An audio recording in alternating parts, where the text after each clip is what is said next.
Olá, como vai? Veja no resenha desta semana. Polícia Civil encerra a campanha de valorização da vida com entrega de premiação. Em funcionamento, a Associação de Pais e Amigos Autistas de Barbacena, AMAB. FEMIG, Unidade de Barbacena, expõe trabalho de seus usuários. Candidatos à presidência da OAB-MG falam de suas propostas de campanha. Educação inclusiva em amplo debate em Barbacena. No quadro de entrevista, a pediatra doutora Lucrécia abordando o tema prematuridade.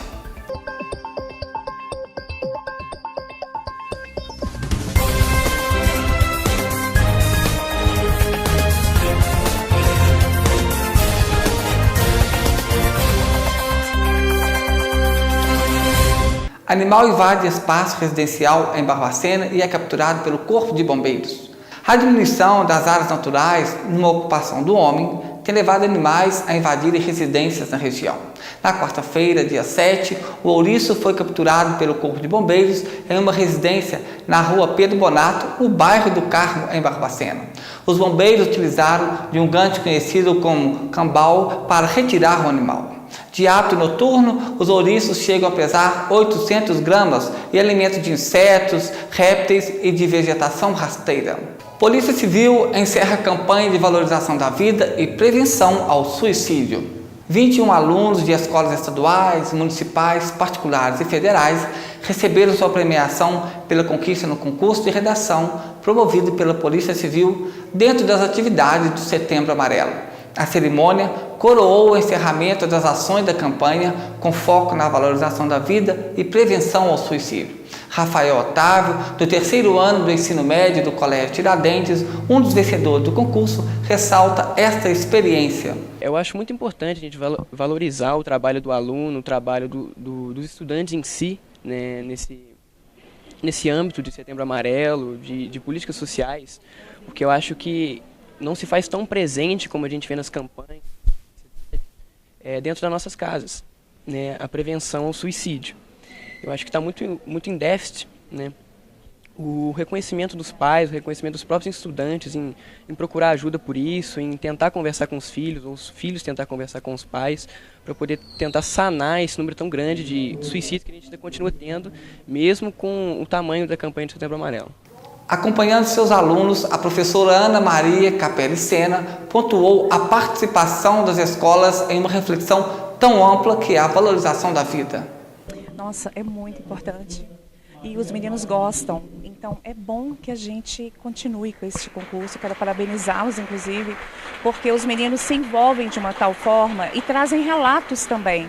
E contam e abrem os olhos em relação aos amigos, aquelas pessoas que estão mais próximas, né? Então, assim, chama muita atenção para a valorização da vida. É de extrema importância o concurso.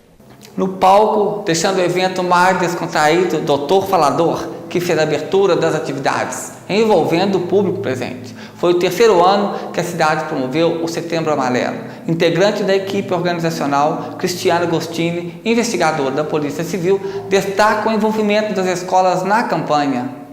Bem, a grande importância é que o Setembro Amarelo ele começou em 2015 em Barbacena a partir de 2016. Ou seja, tem poucos anos de Setembro Amarelo. Tem poucos anos que se fala sobre suicídio, que quebra o tabu do suicídio, de falar sobre o suicídio, levar ao conhecimento das pessoas. A partir desse momento, a partir do momento que as escolas começam a falar sobre isso, os jovens começam a entender um pouco, a falar talvez os problemas internos deles, a procurar a ajuda de outras pessoas. Então, eu acredito que a importância maior seja isso, seja colocar toda a sociedade, principalmente a faixa etária complicada, que é de 15 a 29 anos, para falar sobre o assunto, para discutir, para ver que tem um caminho que pode ser percorrido, que a gente pode ganhar essa batalha contra o suicídio. A premiação dos vencedores do concurso e a homenagem aos parceiros só aconteceu neste mês por causa do período eleitoral. Serviços executados por entidades sociais têm sido o grande diferencial na sociedade. A mais nova conquista é a criação da Associação de Pais e Amigos dos Autistas de Barbacena, a AMAB, em atendimento à sociedade. Busca assistir a beneficiários, desenvolvendo programas de preparo, auxílio à adaptação, reabilitação e integração do autista à sociedade, ao mercado de trabalho, às práticas esportivas, lazer e recreação, orientação e apoio psicológico às famílias dos assistidos. contribui ativamente no desenvolvimento do autista, através dos tratamentos com fonoaudiologia, terapia ocupacional e psicologia. Um trabalho que tem como combustível de seu funcionamento as parcerias. Outras informações pelo telefone 32 988 86 7383 ou na própria sede, na rua Antônio Galdino de Paula Campos, 57A, bairro Jardim, em Barbacena. Em nosso próximo bloco, uma entrevista com Sérgio Murilo, candidato à presidência da OAB Minas. Há mais de 13 anos atuando em Barbacena e região, o COIMED, Odontologia e Medicina, se aprimora continuamente, trabalhando com profissionais especialistas e buscando novas tecnologias, visando o conforto, segurança e o melhor atendimento técnico e pessoal a seus pacientes. E nesta busca pela plena satisfação dos seus clientes, ampliou sua atuação abrangendo atendimento em psicologia, dermatologia, nutrologia, cardiologia e podologia clínica, oferecendo um local completo destinado à sua saúde com um suporte diferenciado. Cuide do sorriso e da saúde de sua família com o COIMED. COIMED, quem conhece, confia.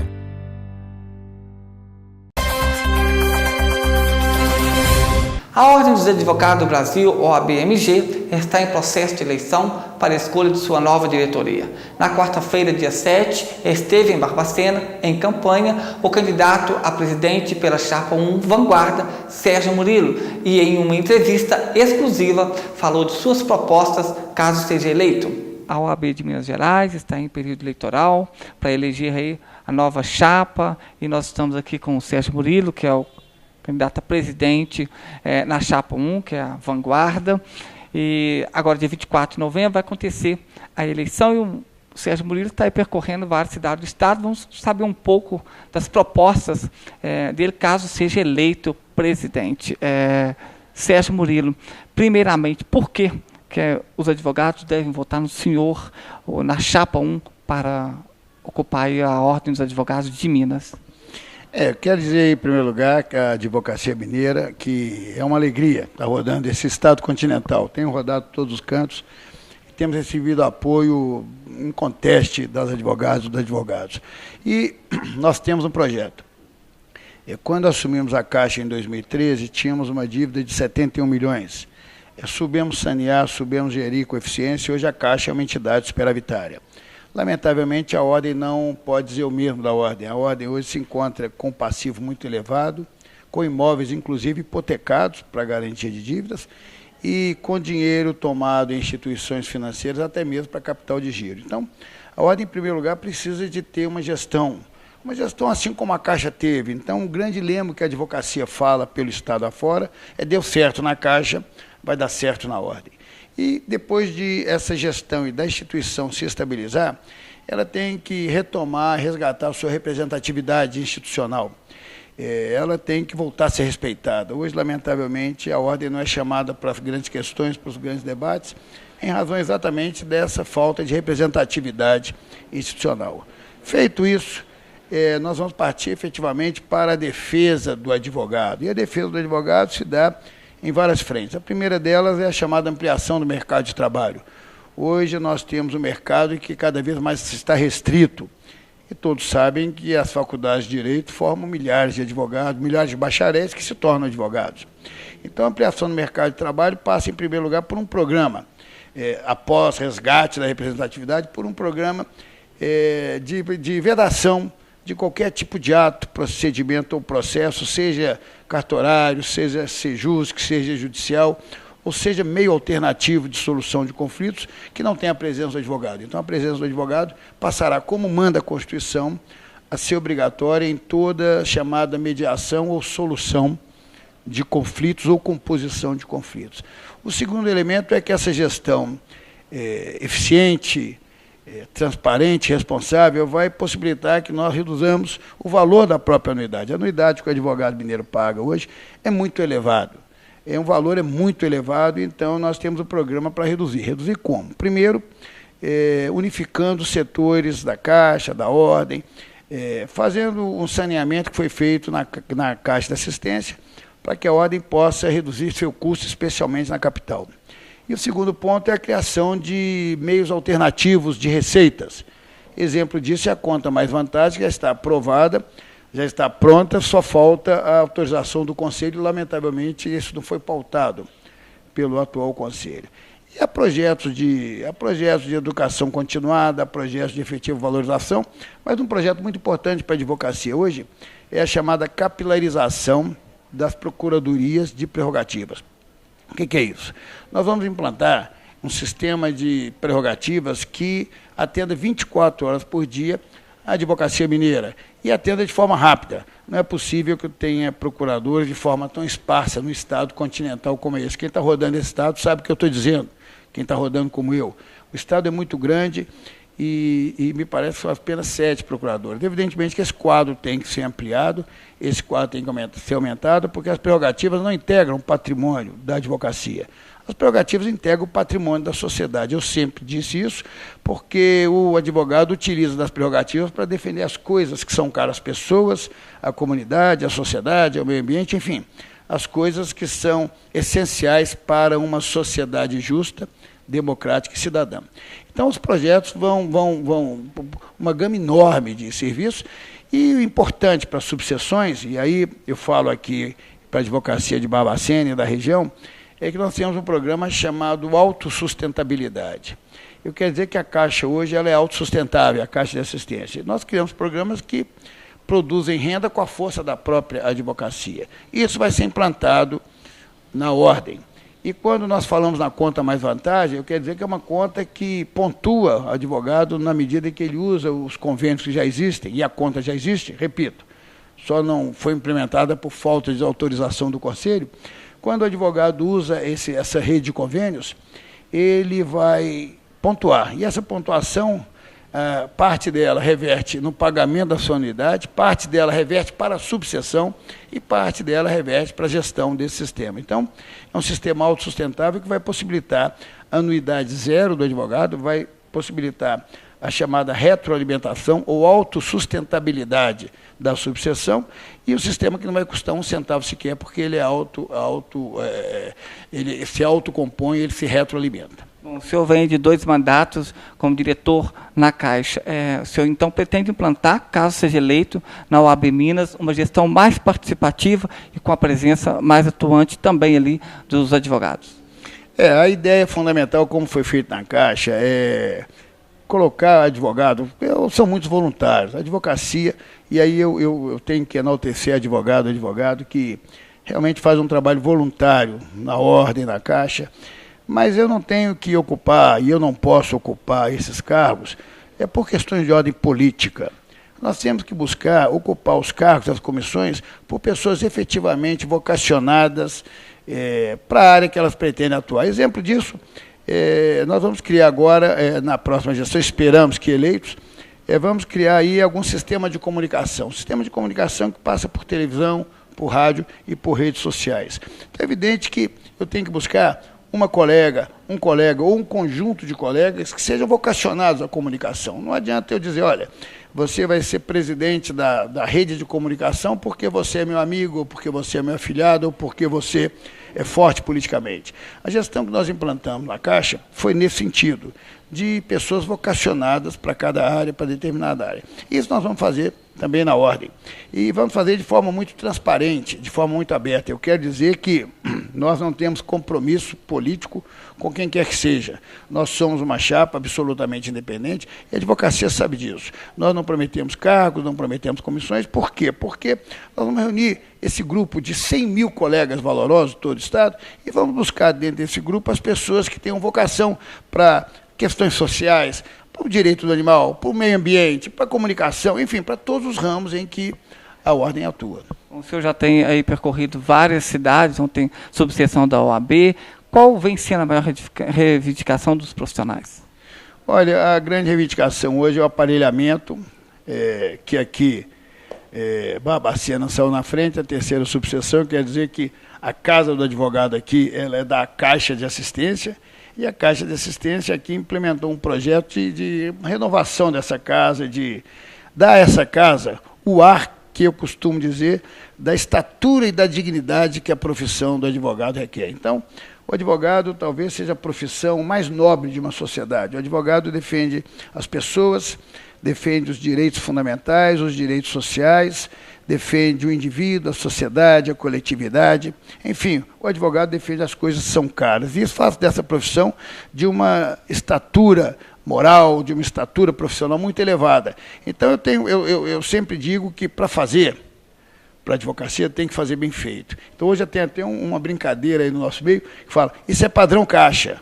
Você entra dentro da nossa sede aqui em Barbacena, isso é padrão caixa. Entre outros lugares, não, isso não é padrão caixa, não, isso é padrão do outro lá. É esse padrão que nós vamos dar a toda nossa ordem, a advocacia. Aqui nós já instalamos os escritórios compartilhados, videoconferência, estações de trabalho, reformamos e reformulamos efetivamente a casa do advogado, dando ao advogado a dignidade e dando à própria subseção uma condição de ter alguma rentabilidade com a sua sede. Então, esse modelo nós queremos levar para toda a advocacia do Estado. Então, o aparelhamento é uma grande carência que a gente vê. E essa carência, Barbacena, graças a Deus, não tem mais, porque a Caixa já aqui atuou, teve a oportunidade de atuar. Mas outra questão fundamental é a questão das prerrogativas, que nós já disse que vamos capilarizar, a questão dos honorários dignos, nós vamos trazer e abrir um amplo debate acerca dos chamados honorários mínimos éticos, não só discutir salário ético, piso salarial ético, não, honorários éticos para uma diligência, para uma audiência, para um ato qualquer do advogado, e vamos abrir esse amplo debate com a sociedade de advogados e com a advocacia em geral. Então, a questão dos honorários é uma questão de suma importância para nós. E, ao lado disso, nós precisamos de ampliar o mercado de trabalho. Ampliar o mercado de trabalho quer dizer criar novas oportunidades. Nós temos um projeto, por exemplo, que esse projeto vai ser instituído ao lado de um grupo que já existe. Há um grupo de jovens que instituiu o Direito à Escola. O Direito à Escola é um programa que leva noções de direito e de cidadania ao ensino médio e ao ensino fundamental. O que nós pretendemos? Pretendemos fazer com que essa disciplina, que hoje é essencial, noções de direito e cidadania, que ela passe a integrar o chamado currículo regular do ensino médio e do ensino fundamental, de modo a abrir vagas especialmente para jovens advogados que vão ser treinados para isso, para que eles possam levar a essa juventude essas noções de direito e de cidadania. Enfim, é uma forma de dar ao povo, dar ao jovem a cultura necessária de cidadania, até mesmo de civismo e de noções de direito, e, ao mesmo tempo, oportunizar, esperamos, cerca de 40 mil vagas de trabalho dentro das escolas fundamentais e de ensino médio. Então, quer dizer que nós temos ideias para gerir com eficiência, com responsabilidade, com transparência. O que, infelizmente, não estou dizendo que não há responsabilidade ou transparência ou eficiência, mas, infelizmente, a ordem se encontra numa situação financeira que a gente pode chamar de ruinosa, quando você começa a entregar o imóvel, que é da advocacia, dando a hipoteca, e quando você começa a antecipar recebíveis, ou seja, as anuidades de 2019 já estão comprometidas em capital de giro por instituições financeiras. Isso é muito preocupante e nós não vamos admitir esse tipo de coisa. As subseções também estão em período eleitoral para eleger os presidentes. Aqui na proposta da chapa de Barbacena, que apoia o senhor, tem a seguinte proposta: lutar pela instalação da Justiça Federal em Barbacena. Se o senhor for eleito, como o senhor vai atuar para ajudar com que a subseção de Barbacena realize esta proposta? Tem algumas questões, eu vou dizer que tem umas questões, nós estamos em conversação. Eu vou te falar um exemplo. Hoje nós já estamos em conversação com o presidente do Tribunal de Justiça, desembargador Nelson Messias, e com o governador eleito. Hoje mesmo eu almocei com o governador eleito, Romeu Zuma, num grupo de empresários, e falei com ele sobre a preocupação com a questão do dativo, e eu não tenho dúvida que vai ser resolvida ainda no primeiro trimestre. Então, tem algumas questões que já iniciamos o debate. Quanto à questão da Justiça Federal, ela passa por um passo anterior. É importante, e já tive conversas com ministros, já falei sobre isso, inclusive, com o ministro João Otávio Noronha, passa, em primeiro lugar, pela instalação do TRF em Minas Gerais. O Tribunal Regional Federal em Minas Gerais vai ser instalado na nossa gestão, eu não tenho dúvida disso. E a instalação desse TRF vai fazer com que nós possamos criar as chamadas seções da Justiça Federal nos municípios onde tem demanda para tanto. E, evidentemente, que Barbacena, hoje, é um polo central de uma micro-região de muita importância e muita relevância para o Brasil, para as pessoas e para a sociedade. Então, tenho certeza que nós vamos lutar. Assim que trouxermos o TRF para Minas, e esperamos trazer até 2019, ainda no ano de 2019, vamos buscar, junto ao Estado, apoio, chamado apoio material, concessão de prédios. Hoje nós temos prédios na Praça da Liberdade, estão desocupados. Então, eu posso instalar um TRF ali, no Tribunal Regional Federal. Então, nós temos espaço físico, nós temos como conseguir apoio financeiro, material, para que possamos instalar, e realmente seria uma solução de um grande problema de Minas Gerais. Eu quero dizer que o TRF da primeira região, que congrega o Nordeste, o Norte, Distrito Federal, Centro-Oeste e Minas Gerais, nesse TRF1, Minas Gerais detém 50% dos processos. Então, não é possível que Minas Gerais não seja a sede de um TRF. E vindo esse TRF para cá, fica aqui o compromisso. Com a advocacia de Barbacena e da região, nós vamos lutar com todas as forças e garanto que assim que o TRF vier, nós vamos instalar a nossa sessão judiciária em Barbacena. Só para encerrarmos, Sérgio, o senhor já foi tesoureiro, foi vice-presidente na OAB, secretário-geral. Esta experiência já dentro da própria OAB, isso pode fazer a diferença caso você assuma a presidência? Olha, deixa eu contar uma coisa para vocês. Infelizmente, a OAB ainda é um jogo de cartas marcadas. Hoje há famílias que acham que mandam na OAB. E isso eu me tornei uma exceção à regra. Eu ainda muito jovem, eu quero dizer que eu sou filho do chamado tesourinho, um vendedor de tecidos em lojas comerciais, na época vendia muito, usava muito isso, e uma costureira que expunha em feiras. Hoje, expunha até pouco tempo na feira da Afonso Pena, mas Deus quis que ela fosse acometida por um Alzheimer, hoje ela está em casa, hoje ela não trabalha mais. Então, eu sou uma exceção a essa regra e eu fui tesoureiro muito jovem, apesar de não ter uma família por trás de mim, que, infelizmente isso existe na nossa entidade, e eu fui tesoureiro muito jovem, e fui tesoureiro por 6 anos, e na época nós tínhamos inflação e nós conseguimos manter as anuidades congeladas, porque nós fizemos gestão. A seguir, cheguei a ser secretário-geral da OAB, fui seu vice-presidente, fui presidente do órgão especial, e quando eu recebi o último desafio foi presidir a Caixa. Eu recebi a Caixa, eu já disse e repito, com passivo, uma dívida de mais de 71 milhões. Para ter uma ideia, o tesoureiro que foi eleito não tomou posse, renunciou antes, exatamente porque você colocar seu CPF debaixo de uma dívida de 71 milhões tem um pouco de loucura. E foi mesmo, mas assumimos com um valoroso grupo de advogados e com servidores da Caixa, que hoje são exemplos de funcionários, são exemplos de servidores, nós conseguimos dar a volta por cima. E na Caixa nós fizemos realmente uma gestão que hoje é um exemplo para o Brasil. Para você ter uma ideia, hoje nós damos assessoria para as caixas de Goiás, Distrito Federal, São Paulo, Ceará, Bahia, enfim, Espírito Santo, enfim, várias caixas hoje recebem assessoria de gestão da Caixa de Minas. Então, essa experiência eu vou espero poder levar para a ordem. E a disputa não pode ser uma disputa por nomes.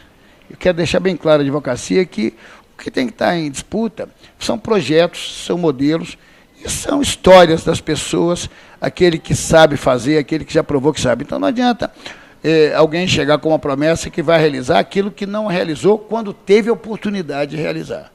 Então, que fique bem claro isso. Então, quem esteve agora, recentemente, na ordem e falar que vai realizar aquilo que não realizou, isso é inviável. E aquele também que já esteve na ordem inúmeras vezes e dizer que vai fazer o que não fez, realmente é improvável isso. Então, fica aqui meu compromisso e o compromisso desse grupo. São 173 membros na chapa, temos advogados aqui de Barbacena e região. Fica o compromisso de todos nós desse tripé de gestão.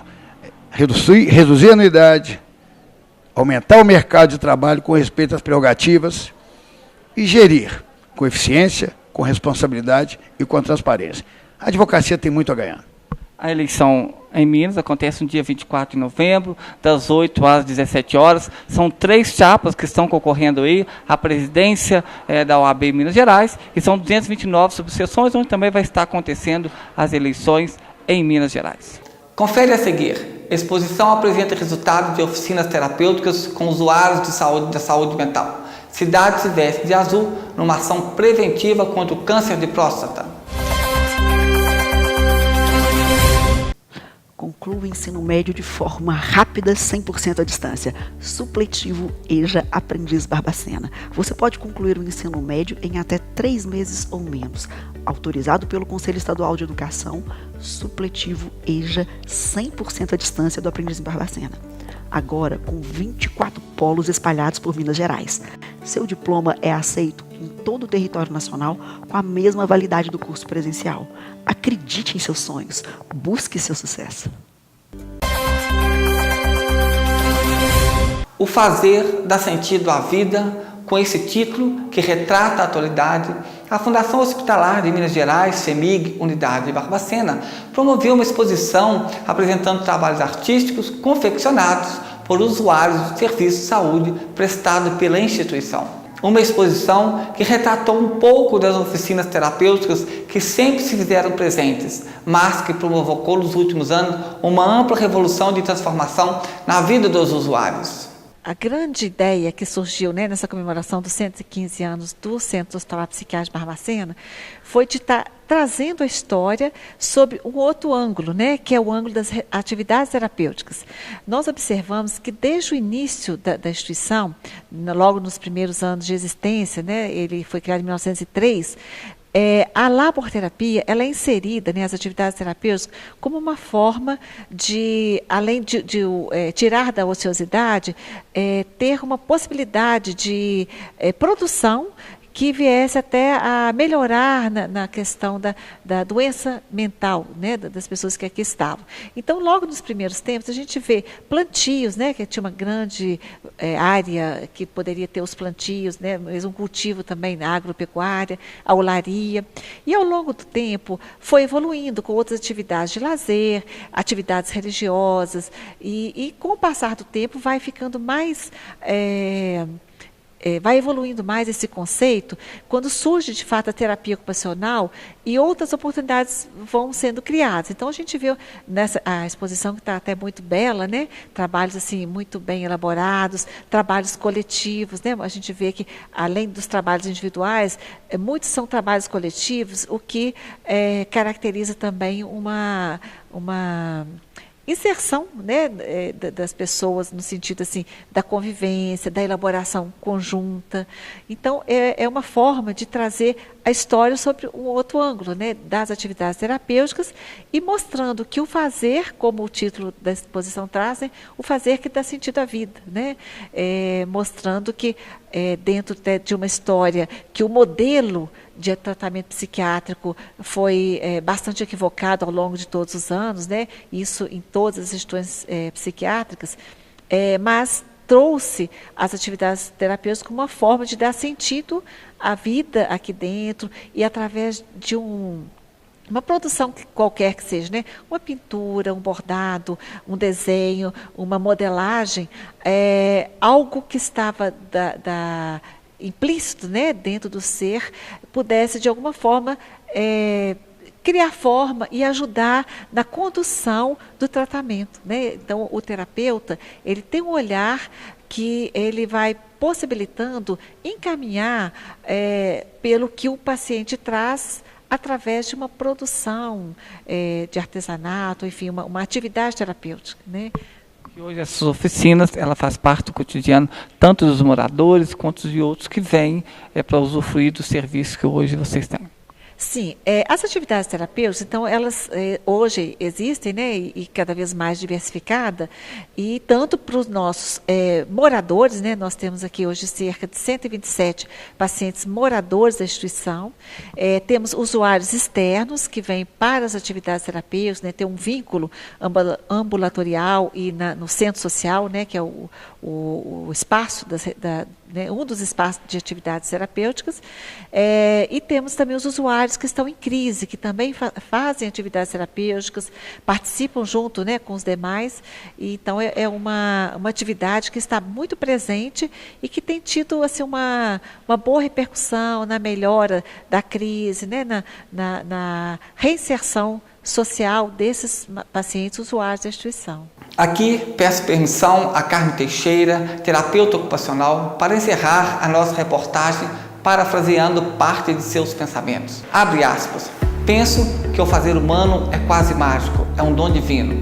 Fantástico quando com suas mãos alguém pega um pedaço de papel, um pote de tinta e começa a pintar. É prazeroso, às vezes é doloroso. Real e imaginário se mesclam. A experiência subjetiva, imaginada pelo ser, compartilhada, conhecida, refletida na realidade do desenho. Na trama do tecer se tece muitas vezes o drama da própria vida. Modelando o barro, se modela, se expressa, se descobre, se revela. Só o homem pode dar um caráter humano ou humanizar os objetos. Fecha-se aspas. A exposição aconteceu no pavilhão Antônio Carlos, em Barbacena, com encerramento no dia 9. O Núcleo de Atenção Integral à Saúde, o NAS, do 9º Batalhão da Polícia Militar, comunica aos usuários crônicos de medicamentos que deverão realizar cadastramento no NAS até o dia 22 de novembro.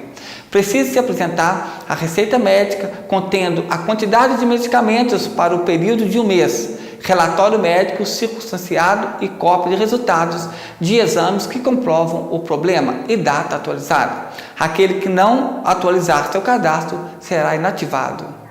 Com foco na prevenção e no diagnóstico precoce, Barbacena promove uma ampla campanha dentro do Novembro Azul. O câncer de próstata é uma doença crescente e de grande incidência no homem. Para evitar esse crescimento e focar na qualidade de saúde dos homens, acontecem em Barbacena diversas ações preventivas realizadas por entidades e até mesmo por empresas. A Secretaria Municipal de Saúde e Programas Sociais, a CESAPS, deu início às suas atividades de Novembro Azul com uma cerimônia na manhã do dia 8. A música marcou a abertura do evento, deixando o ambiente mais descontraído. Em uma rápida explanação, representante da CESAPS mostrou números sobre o câncer de próstata. Houve ainda uma apresentação do médico Marcos Vinícius, da EPICAR. Outras ações acontecem nas unidades básicas de saúde. Com certeza, o público masculino ele é um público mais resistente a se cuidar, né? A gente percebe isso no dia a dia, nos nossos estabelecimentos de saúde, que o público ali presente são sempre as mulheres, principalmente nas unidades básicas de saúde, que é o local, a porta de entrada do sistema, onde se procura pelo atendimento básico. Então, a gente vê a presença maciça das mulheres se preocupando em fazer o seu exame anual, e isso não acontece com o público masculino. Daí a importância e o grande desafio do Novembro Azul, que é a campanha de prevenção e conscientização do câncer de próstata, mas que nós temos que estender.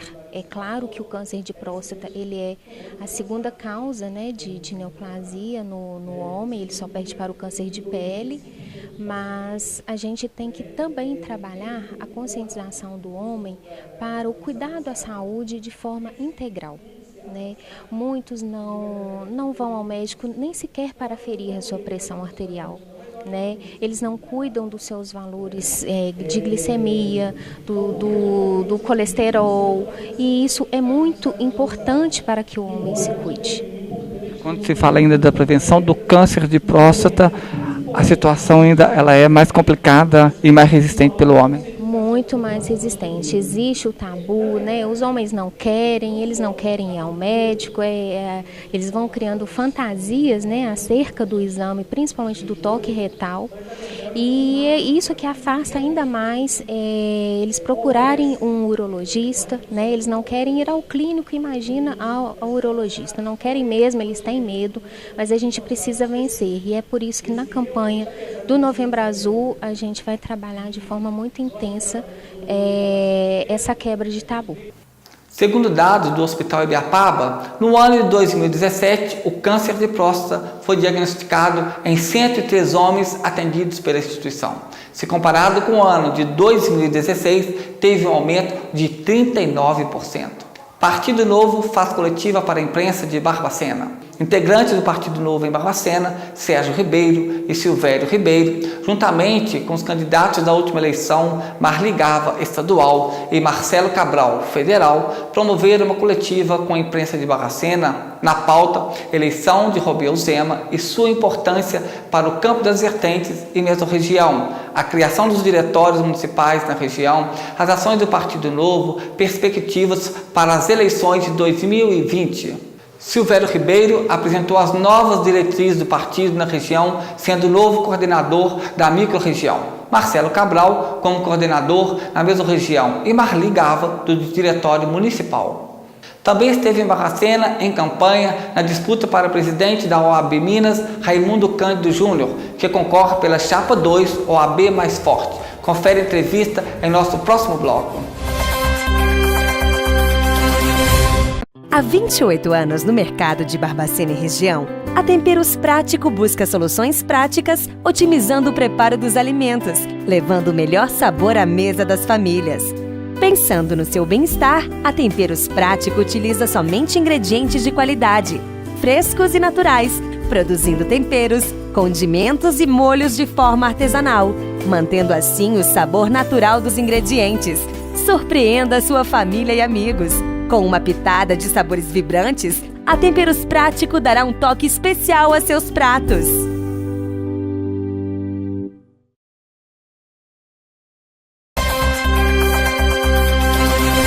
A OAB Minas Gerais está aí em mais um processo eleitoral para eleger a nova diretoria e um dos candidatos aí pela chapa OAB Mais Forte está o Raimundo Cândido, já passou pela OAB em 4 mandatos como presidente. Raimundo, por que os advogados de Minas devem votar no senhor mais uma vez para presidente da OAB Minas? O meu boa tarde ou bom dia, não sei. Os valorosos colegas advogados me pediram para candidatar mais uma vez. Eu não sou candidato de mim mesmo, para exatamente fazer a união da classe. A classe anda muito dividida, o atual presidente foi abandonado pelos seus colegas de diretoria. Nós estamos para resgatar a unidade da classe, para fazer uma OAB cada vez mais forte. Nós temos uma experiência comprovada, eu não preciso de OAB de colocar meu retrato na parede, meu retrato já está lá. Nós estamos exatamente para fortalecer a advocacia e fazer a união da classe. No passado, nós procuramos fazer a interiorização, acabamos com a OAB de Belo Horizonte, fizemos a OAB de Minas Gerais. Só nas nossas administrações foram 106 subseções criadas. Criamos a Comissão OAB Jovem, que não havia. Hoje tem no Brasil inteiro, tem Comissão OAB Jovem. Por quê? Porque o advogado que tem até 5 anos de inscrição não pode se candidatar. Nós somos contra isso e para amenizar essa situação de afastamento do jovem advogado, foi criada esta comissão, que é uma realidade. E a prova desta realidade é que o primeiro presidente da Comissão OAB Jovem, Dr. Luiz Cláudio Chaves, foi depois tesoureiro, vice-presidente, presidente da OAB e vice-presidente da OAB Nacional. Está conosco na chapa como candidato à presidência da Caixa de Assistência para nos ajudar mais uma vez. E a OAB Mulher é outra realidade. Doutora Helena Della Mônica, atual vice-presidente, é a nossa candidata a vice-presidente, fazendo integrar cada vez mais a mulher advogada nos nossos quadros. Dentro da campanha do senhor tem percorrido vários municípios, onde tem as subseções da OAB. Qual que é a reivindicação mais comum que hoje os advogados estão apresentando? A grande reivindicação dos advogados é a construção de um edifício chamado O Advogado. É preciso que o advogado seja fortalecido nas suas prerrogativas, que ele seja respeitado com relação aos honorários condignos, que os advogados dativos, porque não há defensores públicos na maioria das comarcas, recebam os honorários a serem pagos pelo Estado. Nós vamos cobrar isso do Estado, vamos ajuizar demandas contra o Estado para fazer ele pagar ação de improbidade administrativa, inclusive, para fortalecer o advogado. Esta é a grande meta dos colegas. Nós somos uma ordem dos advogados do Brasil. Somos do Brasil, sim, vamos defender as grandes causas sociais. Mas antes de ser do Brasil, somos dos advogados. E queremos fortalecer a advocacia cada vez mais em nosso Estado e no nosso país. O senhor trazendo no currículo do senhor 4 mandatos como presidente da OAB. Esta experiência pode fazer diferença em mais um mandato para buscar melhorias dentro da OAB Minas e atender aí as reivindicações dos advogados? Sem dúvida alguma, nós vamos unir a nossa experiência com a juventude dos colegas. Eu quero lembrar que todos os advogados presidentes do AB Jovem, a atual presidente Renata, o Luiz Cláudio, todos estão nos apoiando porque sabem da força que a gente sempre deu para a juventude. Então nós vamos misturar a nossa experiência com a juventude para poder fazer uma OAB forte e cada vez mais respeitada. Dentro das propostas da terceira subseção da OAB Barbacena, que a chapa 2, que apoia o senhor, está aí na luta também pela presidência em Barbacena, tem as seguintes propostas: lutar pelo tratamento igualitário a toda a classe e o combate ao respeito às prerrogativas. O senhor, caso seja eleito, também vai atuar para que essas propostas da subseção de Barbacena, caso a chapa 2 de Barbacena seja eleito, o que você vai fazer? É exatamente essa coincidência feliz. Chapa 2 aqui, chapa 2 lá. As propostas são as mesmas, a valorização da advocacia, o respeito às prerrogativas dos advogados. Isso tem faltado e nós não vamos deixar isso acontecer. Por isso estamos juntos para uma vitória que vai se avizinhando na zona no próximo dia 24 de novembro. O senhor tem como vice-presidente uma mulher. Entre as propostas aqui também da chapa 2 de Barbacena, tem uma proposta voltada para a valorização da advogada em Barbacena. Isso pode fortalecer mais ainda, tendo uma candidata como vice na chapa do senhor. Sem dúvida alguma. A doutora Helena Della Mônica, além de ser atual vice, vai ser nossa vice-presidente, e eu estou dizendo até diferente, ela vai ser a co-presidente, porque ela vai administrar o AB comigo. E ela, inclusive, participa hoje da Comissão Nacional da AB Mulher como vice-presidente também. E quero lembrar que a doutora Valquíria Valadão, de Juiz de Fora, está na nossa diretoria, também representando a mulher do interior forte conosco. O que a terceira subseção da OAB Barbacena vai poder esperar caso o senhor seja eleito da OAB Minas? Nós certamente seremos eleitos com o apoio dos valorosos colegas de Barbacena, e a terceira subseção, muito querida de nós todos, pode esperar tudo aquilo que ela está pretendendo de reivindicações nas suas propostas, que já disse coincidem com as nossas propostas. Então nós vamos juntos para uma vitória. E mais, queremos dizer que o advogado vai ter uma assistência pela Caixa de Assistência. Não vamos ter uma Caixa de Assistência que fique fazendo marketing para o presidente, gastando rios de dinheiro, sendo que nós não temos um plano de saúde em preço adequado. Falta acontecer isto. Nós não temos assistência médica adequada para os advogados. E a Caixa de Assistência, ao invés de mandar revista colorida para os advogados, vai atuar nesse setor. O advogado vai ter assistência integral da Caixa, porque nós não podemos conceber, por exemplo, que a Caixa gaste 3 milhões de reais para realizar jogos dos advogados, sendo que os advogados estão desassistidos. Eu vi, por exemplo, um advogado aqui de Mar de Espanha, que vai 3 vezes a Juiz de Fora fazer hemodiálise, pedir uma ajuda da Caixa de Assistência, um advogado de mais de 80 anos, e não ter ajuda nenhuma concedida a ele. Isso é que a gente precisa fazer acontecer em plenitude na nossa OAB. Bom, o senhor, quais são as últimas considerações do senhor, ainda enquanto candidato à presidência da OAB? As nossas considerações de conclamar a classe a participar ativamente das eleições no próximo dia 24 de novembro, se unindo com os valorosos colegas aqui em Barbacena da chapa número 2, para que seja uma OAB cada vez mais respeitada e que tenha coragem de enfrentar os embates com a magistratura, com o Ministério Público, com os demais órgãos constituídos, mostrando que a OAB é respeitada e o advogado, que é a sua célula, merece todo o respeito da comunidade. E para finalizarmos, candidato, o senhor foi 4 vezes presidente da OAB. Qual foi a maior realização durante esse tempo que você esteve à frente da entidade? Olha, as realizações foram muitas. Por exemplo, no campo social, nós fizemos realizar um show com Milton Nascimento, John Anderson, James Taylor e Simone, que arrecadou 170 toneladas de alimentos para os carentes. Mas no plano institucional da advocacia, nós fizemos acontecer, como eu acabei de dizer, a OAB Jovem, que é uma criação que hoje pegou no Brasil inteiro, a participação do OAB Mulher e, sobretudo, a interiorização. Nós começamos a nossa campanha dizendo que éramos bandeirantes dos tempos modernos, que saímos por Minas Gerais, dirigindo na época o nosso chevetinho, comendo biscoito creme crack, comendo maçã e bebendo água, para levar uma proposta de apoio aos advogados. A nossa chapa do chevetinho quanto do jatinho foi a realidade que aconteceu. E hoje a interiorização é verídica, porque são 106 subseções que nós criamos e levamos a ordem a todos os cantos das Minas Gerais. Nós vamos ficando por aqui, a eleição no dia 24 de novembro, das 8 às 17 horas. Na capital são vários pontos onde os advogados vão poder estar dando seu voto. Em Barbacena também vai estar acontecendo a eleição. No estado são 3 chapas concorrendo. Em Barbacena tem 2 aí na disputa da presidência da terceira subseção. Toda pessoa tem o direito de acesso à educação, de ser e aprender.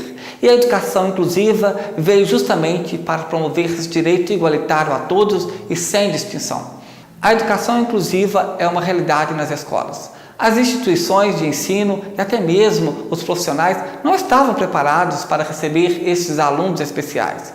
E com um olhar totalmente voltado para esta inclusão e fortalecer e ampliar os conhecimentos dos profissionais da educação, que a Superintendência Regional de Ensino realizou o 2º Simpósio de Educação Especial Inclusiva, um debate que contou com a presença direta na programação de muitas pessoas especiais, prova concreta do resultado desta educação. Maria Tereza, Superintendente Regional de Ensino de Barbacena, dá detalhes de como está todo esse processo da educação inclusiva na regional. A gente vem fazendo um trabalho bem sistemático dentro da Regional de Barbacena. Nós tivemos ano passado o 1º simpósio, esse ano agora nós estamos com o 2º simpósio de Educação Especial Inclusiva, para realmente fomentar esse estudo em relação aos professores que trabalham com os alunos com necessidades educacionais especiais. É muito importante essa formação continuada.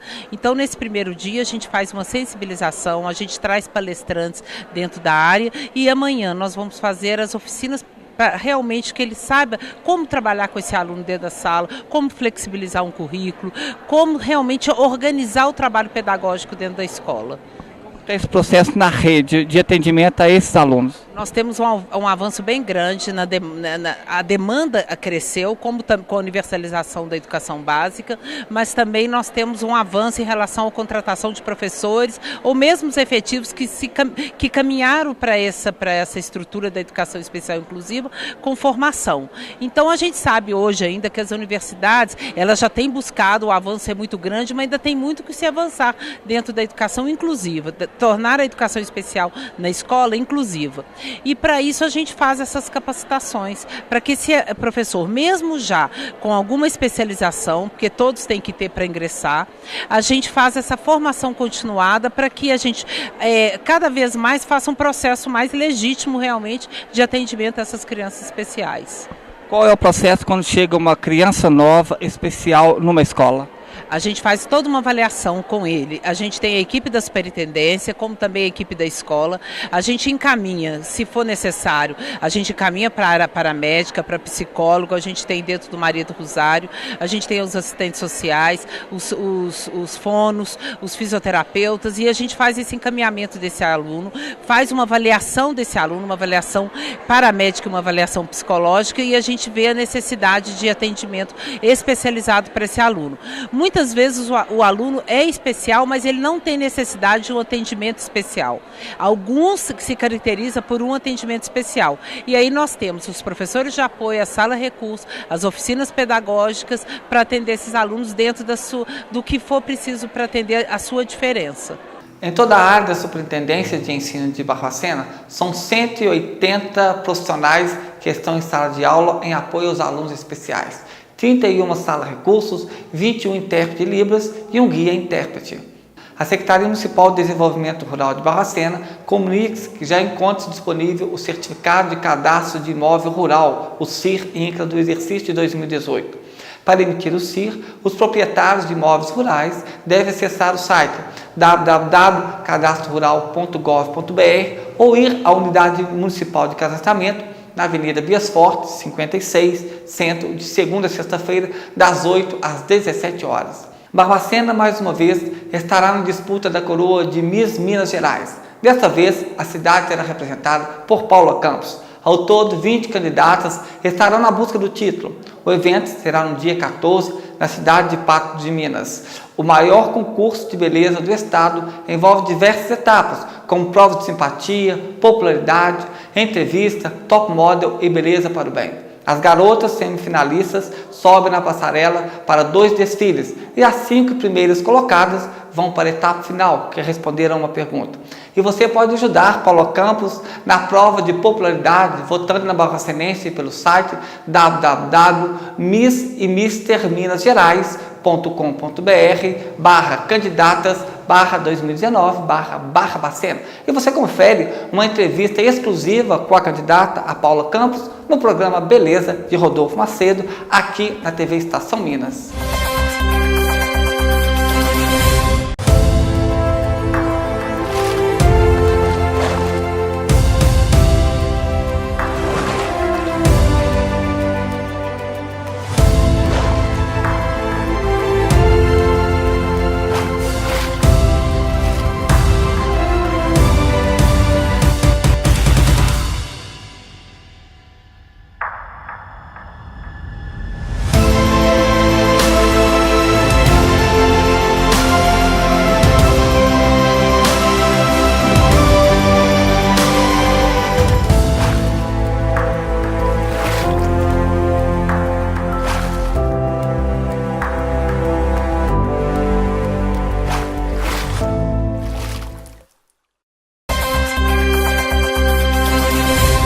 neste mês de novembro, no dia 17, se celebra o Dia da Prematuridade em todo o Brasil.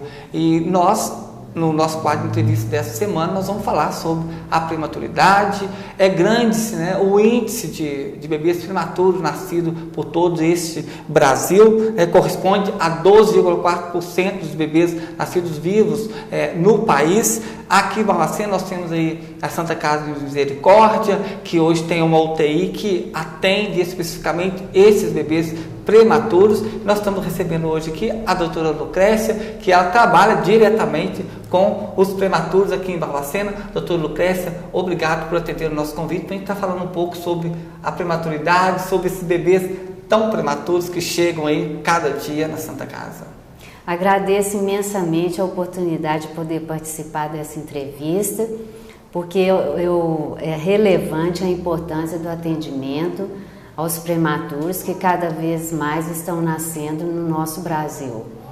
E pelo fato de eu trabalhar 16 anos na UTI neonatal, eu tenho contato direto com o atendimento desta população. Bom, segundo dados da Santa Casa aqui de Barbacena, em 2017, nasceram-se 294 bebês prematuros. Até outubro deste ano, já foram 222 bebês prematuros. Isso assusta, doutor, esse grande número de prematuros nascendo? Sim, hoje nós tentamos evitar esse nascimento do bebê prematuro através de um pré-natal de qualidade.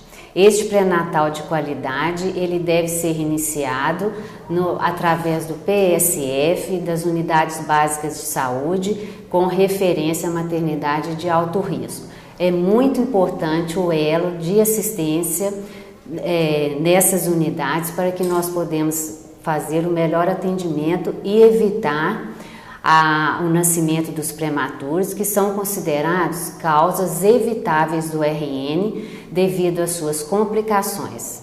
Então, sim, essa questão do pré-natal de qualidade faz a diferença faz toda a diferença ao pré-natal de qualidade, uma boa assistência, a busca ativa dessas gestantes fazem toda a diferença. O que outros fatores, doutora, acabam contribuindo para que a mulher acabe tendo o filho prematuro fora do tempo? Isso, aí nós temos hoje várias comorbidades. Por exemplo, a adolescente, a idade materna acima de 35 anos, as doenças diabetes, hipertensão,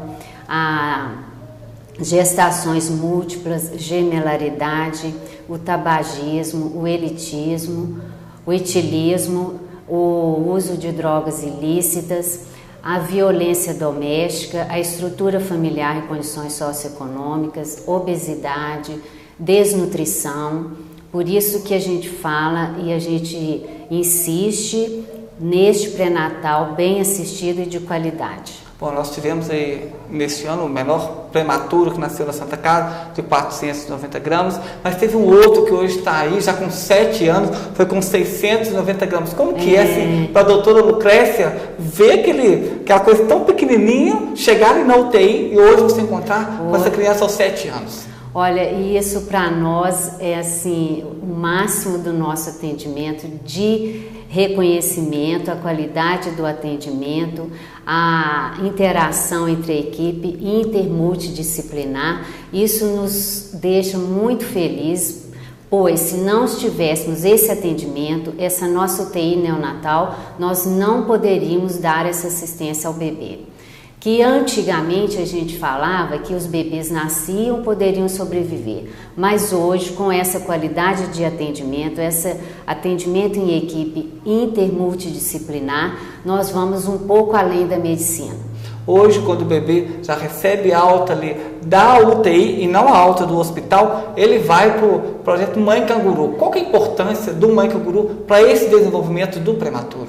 Olha, a Mãe Canguru, que a gente hoje fala, o método Canguru, é uma política de saúde muito importante. Hoje no Brasil ela está sendo muito divulgada. O primórdio dela foi em Pernambuco, no hospital hoje Instituto Fernandes Figueiras, Por que foi lançado essa enfermaria canguru? É o contato pele a pele, a mãe permanece no hospital junto com o seu bebê. Hoje a gente tem o trinômio mãe, pai, bebê, que o papai também pode fazer, o canguru. É o contato pele a pele. Esse contato pele a pele, ele tem somente vantagens. Por exemplo, aumenta a lactação, diminui o risco de infecção, ajuda no ganho de peso, regula a termorregulação, diminui o estresse do bebê, melhora o sono e melhora o seu desenvolvimento cognitivo. Só temos vantagens com este método. Foi um ganho muito importante para as unidades neonatais. O neném, a gente tem um protocolo quando que ele vai para a enfermaria canguru ou a mãe canguru. Aqui na nossa unidade o peso mínimo é 1,2 kg. Quando ele já está fora do tratamento das infecções, fora do oxigênio e em boas condições clínicas para a transferência para a unidade. Hoje, com a questão da humanização, a gente vê que os pais eles têm um acesso mais livre à própria UTI para acompanhar e ter um contato com o filho. Isso contribui também? Com certeza. Hoje nós trabalhamos com um novo paradigma, que é a humanização do atendimento, respeitando as peculiaridades e as características do trinômio pai, mãe e bebê. Esse atendimento humanizado faz toda a diferença na assistência perinatal, neonatal e pós-natal. Hoje a gente tem na rede municipal de saúde de Barbacena, que é o serviço follow-up, que a senhora foi a grande incentivadora para que o município adotasse esse tipo de serviço para dar um acompanhamento àquele bebê que nasceu prematuro, que já recebeu alta da hospitalar. Foi importante esse serviço? Sim, esse atendimento que chamamos follow-up é o atendimento após a alta. Ele é pré-agendado na pediatria da Santa Casa ou no ambulatório para o serviço de follow-up que é realizado no CEM, no Centro de Especialidades Médicas. E eu sou a responsável por esse atendimento. Isso realmente foi um pedido meu com o secretário de saúde de nossa cidade, Dr. José Orleans da Costa, que ele me deu essa chance porque trabalho na UTI desde a sua inauguração, desde a sua abertura, e com isso eu faço atendimento do bebê desde que ele sai da sala de parto, vai para a UTI, da UTI ele vai para a unidade canguru, da unidade canguru ele vai para o follow-up. Então eu consigo manter um vínculo com a família desse atendimento. E qual que é a importância desse atendimento? Porque através desse atendimento a gente mantém um vínculo afetivo com a família, deixa a família mais segura, porque quando o neném ele sai de alta, a gente tem uma ambiguidade que os familiares pensam o seguinte: um momento de felicidade que o neném está saindo de alta e um momento de medo, como cuidar desse bebê. Então, através desse follow-up, eu consigo fazer uma parceria, dando uma segurança a esses familiares, porque eu já iniciei o atendimento desde a UTI. Então, a gente consegue fazer um vínculo afetivo assistencial que é primordial para o desenvolvimento, crescimento desse bebê em todas as áreas nutricional, neurológica, oftalmológica, auditiva e psicossocial. Então, assim, a atenção dos pais com esse bebê, ela tem que ser um pouco maior, doutora, quando ele vai para casa? Sim, aí como os pais têm essa insegurança, como lidar com esse bebê, como a gente já faz esse trabalho desde a UTI e permanece no follow-up, o que a gente faz? A gente deixa essa agenda aberta para as intercorrências. Qualquer dúvida, eles podem me procurar lá no CEM, a gente deixa essa agenda aberta e a gente tenta fazer o diálogo mais esclarecedor e com muita segurança para que eles tenham certeza que eles são os melhores cuidadores desse bebê após a alta. Às vezes tem alguns pais que teve os filhos prematuros que têm uma resistência quando o filho, por exemplo, foi encaminhado para o projeto PIPA na PAI. Por que tem essa resistência? Hoje a gente ainda tem esse estigma. Quando a gente fala, porque nós fizemos uma parceria, a Santa Casa com a PAI aqui de Barbacena através desse projeto PIPA, que é um atendimento de intervenção precoce ao paciente prematuro. Sendo que nós temos um protocolo que a gente segue de acordo com a peculiaridade deste bebê. Não são todos que são encaminhados, a gente segue um protocolo. Por exemplo, bebês menores do que 35 semanas, bebês com baixo peso extremos, bebês que tiveram algumas intercorrências durante a internação na UTI, mas infelizmente hoje a gente ainda tem esse estigma quando a gente cita a PAI. Mas essa parceria nos ajuda primordialmente no crescimento e desenvolvimento desse bebê. Por quê? A gente tem esse programa ele tem uma equipe multi-interdisciplinar. Então o que acontece? A gente encaminha esse bebê, elas já fazem a intervenção precoce, esse neném quando ele vai entrar para a escola, é um neném que já está apto a ficar com os outros que foram a termo e rígidos. Eles conseguem manter o mesmo desenvolvimento cognitivo através dessa intervenção que é o projeto PIPA. Então, assim, o bebê prematuro, ele tem um ritmo de vida diferente, sono também é diferente, precisa de uma alimentação diferenciada com também. certeza. O sono dos bebês, a gente fala que a hospitalização, a permanência prolongada no hospital, ela interfere no ciclo do sono do seu bebê. Então, o que nós colocamos na nossa unidade? Chama a hora do psil. Essa hora do psil, a gente tenta deixar o bebê descansar, evita de acender as luzes, diminui os ruídos, coleta de exames, solicitação de raio-x. Esse momento é único para o bebê. E a gente coloca para os familiares e cuidadores, quando eles vão para casa, que tem o hospitalismo. O que é esse hospitalismo? Esse hospitalismo, o neném, ele mantém o ritmo e o ciclo de sono dele alterado devido à permanência longa na UTI. Barulhos, luminosidade, coleta de exames. Só que a gente explica para os pais que é um momento, um período de transição. Então é importante todo esse acompanhamento, sempre tem todas as orientações, os pais já saem com todas as orientações possíveis para que o seu filho, que nasceu prematuro, possa ter uma qualidade de vida cada vez maior. Cada vez maior. E sobre a alimentação, nós como sendo hospital amigo da criança, a gente tem que seguir um protocolo, né? A gente tem incentivo ao aleitamento materno. Então, nós fazemos isso, incentivamos sempre o aleitamento materno, respeitando, é claro, a individualidade e características da mãe e do bebê. Daí a importância, né, daquelas mamães que estão amamentando, que estão com excesso de leite, que está sobrando, que faça doação lá para a Santa Casa, que vai ajudar a salvar muitos bebês na UTI, porque é fundamental esse leite materno para esse prematuro. Sim, o leite materno é primordial para o desenvolvimento. A gente sempre fala desenvolvimento, crescimento, cognição, risco de infecções, risco de reinternações. É importantíssimo mantermos o aleitamento materno, o melhor alimento para o seu bebê. E hoje a Santa Casa de Barbacena, ela busca esse leite na casa da mamãe doadora, dá todas as orientações, como a mamãe fazer a ordenha, dá o frasco de vidro com tampa de plástico, para que a mãe possa armazenar esse leite. Então, se você tem muito leite, faça, contribua, né? Quantos bebês a gente pode estar salvando, você pode estar salvando com esse leite que você tem aí em excesso e pode estar doando para a Santa Casa de Barbacena. Qual a senhora está na UTI desde a fundação da UTI há 16 anos, doutora? Qual que é assim, o fato do bebê que se marcou muito a trajetória da senhora dentro da UTI? Foram vários, né?